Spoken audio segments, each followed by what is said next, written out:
دوسری لاؤ کوئی محقق جو سامنے کھڑا ہو، رب لم یزل کی قسم چیلنج کی صورت میں اعلان کرتے ہیں، صحابہ کو نکال دو، قرآن ثابت کر کے دکھا دو، صحابہ کو نکال دو، محمد رسول اللہ کا فرمان دکھا دو۔ تم بخاری کی بات کرتے ہو، مسلم کی بات کرتے ہو، ترمذی کی بات کرتے ہو، ابن ماجہ کی بات کرتے ہو، نسائی کی بات کرتے ہو، ذرا بتاؤ تو صحیح صحابہ پہ وار ہوگا کتاب الایمان کس سے لوگے؟ صحابہ پہ وار ہوگا کتاب الطہارت کس سے لوگے؟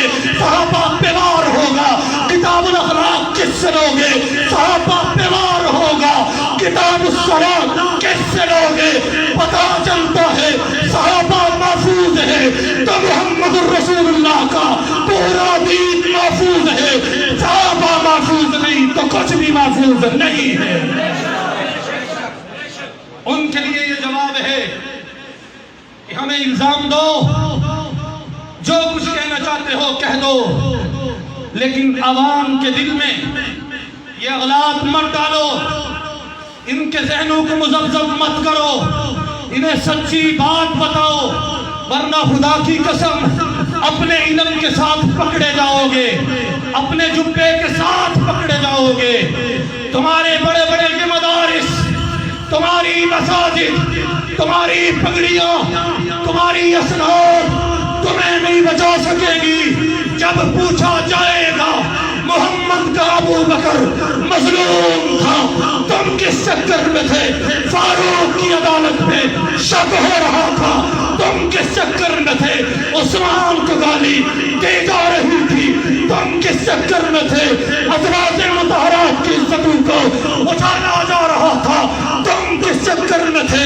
بنات رسول کا انکار کیا جا رہا تھا، تم کس چکر میں تھے؟ قبر بچانی ہے، حشر میں بچنا ہے تو صحابہ کے دفاع میں نکلنا پڑے گا۔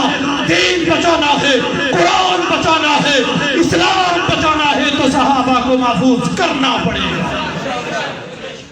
اس لیے کہتے ہیں کہ صحابہ صحابہ صحابہ یہ محفوظ ہے تو ساری شریعت محفوظ ہے، یہ محفوظ نہیں تو کچھ بھی محفوظ نہیں ہے۔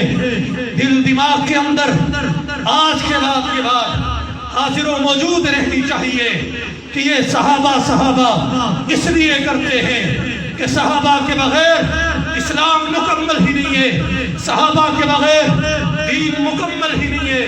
جو صحابہ کو مٹانا چاہتا ہے در حقیقت وہ اسلام کی عمارت کو گرانا چاہتا ہے۔